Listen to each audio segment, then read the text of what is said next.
안녕하세요 여러분, 셀렉트 오스트레일리아 대표 이정민 법무사입니다. 자, 이번 영상은요 많이들 아시는지 모르겠지만 407, 이름은 트레이닝 비자라는 비자가 있습니다. 자, 이 이름에서 우리가 느낄 수 있듯이 이 비자는 호주에서 취직을 한 거예요. 근데 내가 그 취직을 해서 일을 하는 데 있어서 그 일을 하는 게 트레이닝을 받는 그런 과정으로 일을 하실 때에 우리가 트레이닝 비자라는 거를 신청을 할 수 있거든요. 그래서 우리가 많이 알고 있는 고용주 스폰서십이 뭐가 있어요, 여러분? 그죠? TSS 482 비자라는 게 있습니다. 자, 이 TSS 482 비자 같은 경우엔 이미 경력도 많고 학력도 있고 영어도 잘하고 연봉도 7만 불까지 받으려면 어느 정도 이분이 굉장히 퀄리파이드 되거나 스킬이 있어야 된다는 얘기죠. 그러면 이 비자가 되기 전에 경력도 짧고 학력도 짧고 영어 점수도 좀 낮고 그 다음에 연봉도 내가 7만 불까지 되지 않는 그런 분들이 우리가 한번 생각해 볼 수 있는 비자가 바로 407 트레이닝 비자입니다.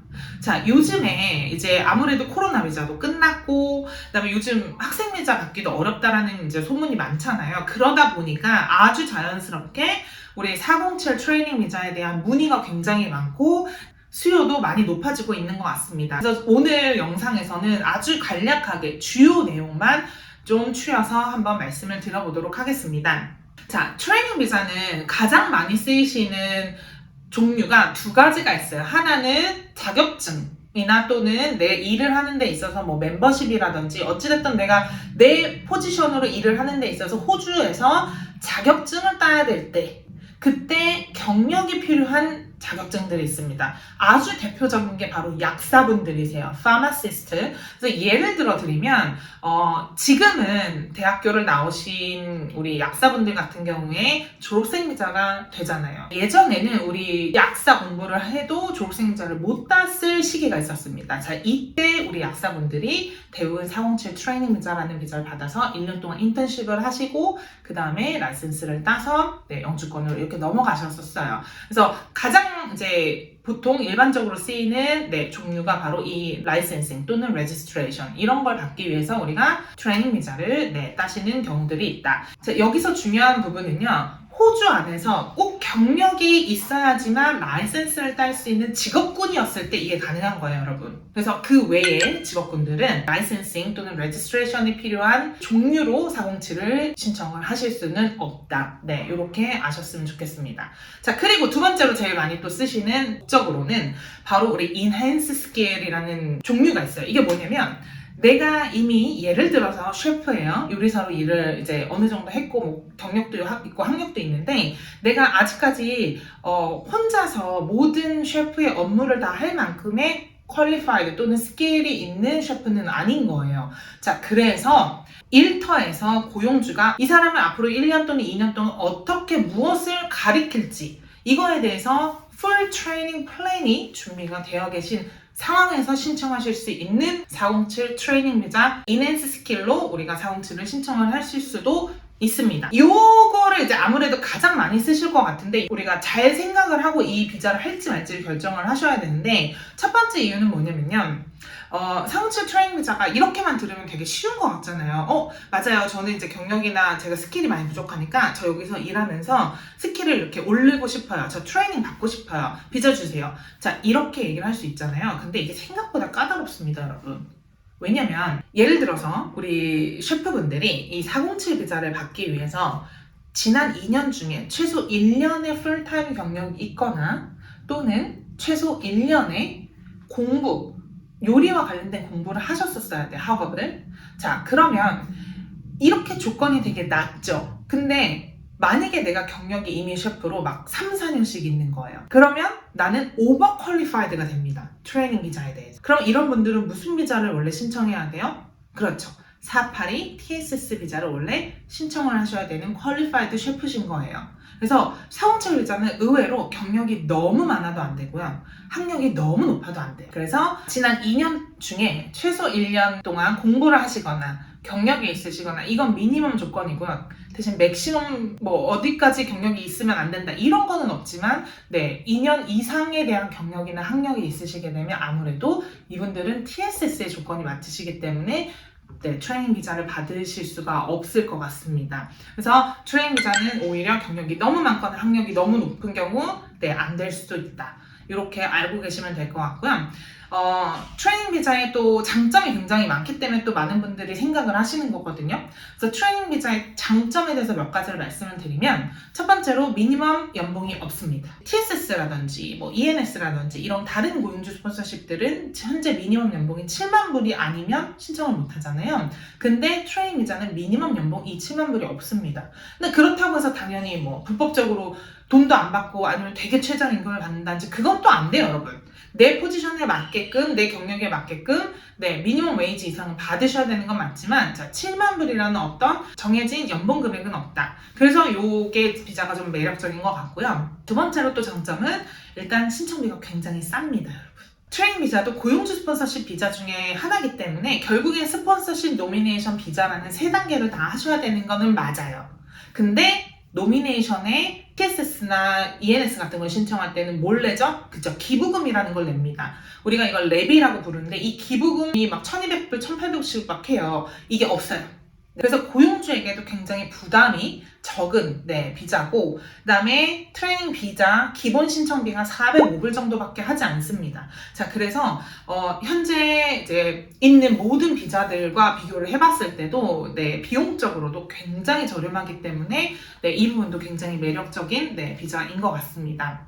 자, 그리고 407 비자, 트레이닝 비자의 또 다른 장점은요, 아무래도 1년 또는 길게는 2년까지도 내가 호주 안에서 풀타임 워크를 할 수 있는 비자입니다. 그래서 TSS까지 가기에는 경력이나 학력이나 영어 점수가 모자르고 연봉도 안 되지만 이 트레이닝 비자로 호주 안에서 풀타임으로 일을 하면서 경력을 쌓으실 수 있잖아요. 그죠? 그런 부분에서 굉장히 또 많은 분들이 찾는 비자입니다.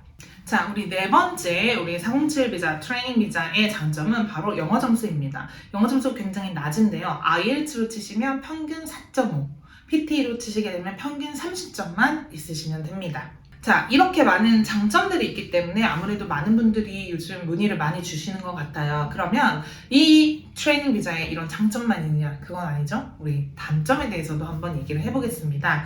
자, 아주 큰 단점 중에 하나가 바로 왜 트레이닝이 필요해? 이 사람이? 이 외국 사람이 이 회사에서 트레이닝을 받는데요.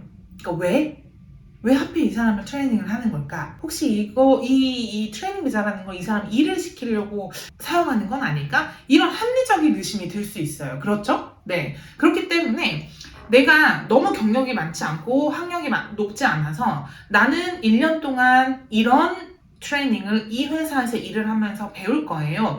라고 하는 아주 구체적인 트레이닝 플랜이 제출이 되어야지만 승인이 됩니다.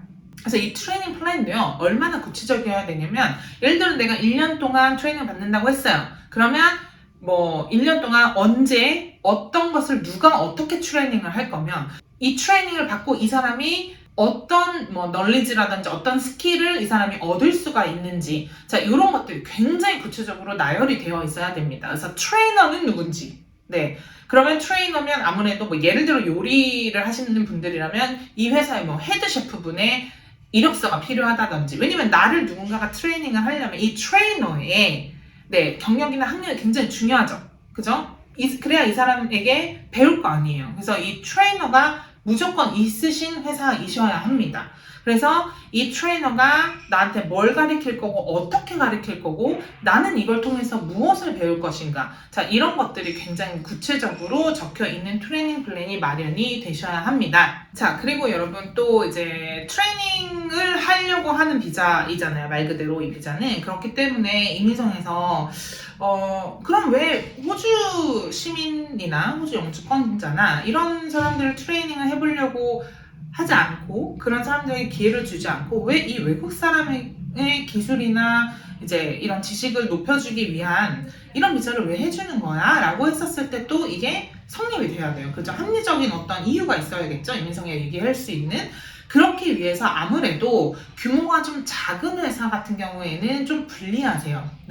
그래서 회사 규모가 좀 돼서 직원들이 좀 많고 그 안에 대부분이 호주 시민권자나 영주권자이시고, 그래서 내가 이 호주 시민권자나 영주권자 직원들의 트레이닝을 할 수 있는 기회를 내가 박탈하지 않았다라는 이런 것들도 증명할 수가 있어야 되거든요. 그러다 보니 나 빼고 거의 대부분의 직원들은 영주권자나 시민권자이고 나 또는 뭐 몇 명만 외국 사람이었을 때 이게 성립이 됩니다. 그래서 예를 들어서 다 외국 사람인 거예요. 그 회사에 있는 모든 직원이 뭐 예를 들어 사장님은 빼고 거의 대부분이 다 워킹홀리데이, 학생 비자 다 외국인인데 또 외국인을 고용을 해서 이번엔 심지어 트레이닝까지 해주겠다고? 자, 이렇게 되면 아무래도 이민성에서 봤었을 때 이 케이스는 그렇게 좋게 볼 수가 없을 것 같습니다.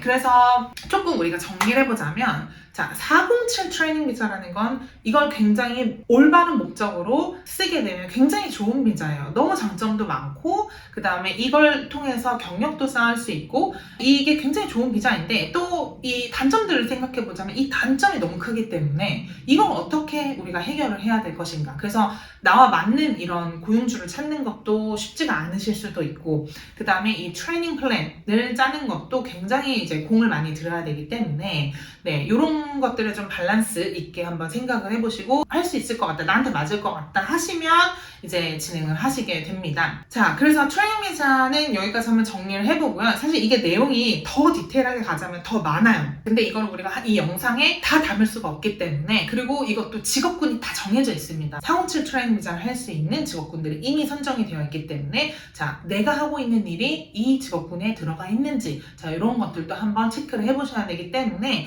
407 비자를 신청하시기 전에 꼭 전문가 상담을 받고 그 다음에 정확하게 되는지 안 되는지 그 다음에 트레이닝 플랜은 어떻게 짤 수 있는지 이런 것들을 충분히 의논을 하시고 진행을 하셔야 합니다. 자, 그래서 더보기란에 상담 신청하실 수 있는 링크를 달아드릴 테니까요. 상담 신청해 주시기 바랍니다. 자, 오늘 영상도 많은 분들에게 도움이 되셨기를 바라고요. 다음 영상에서 또 찾아뵙겠습니다. 감사합니다.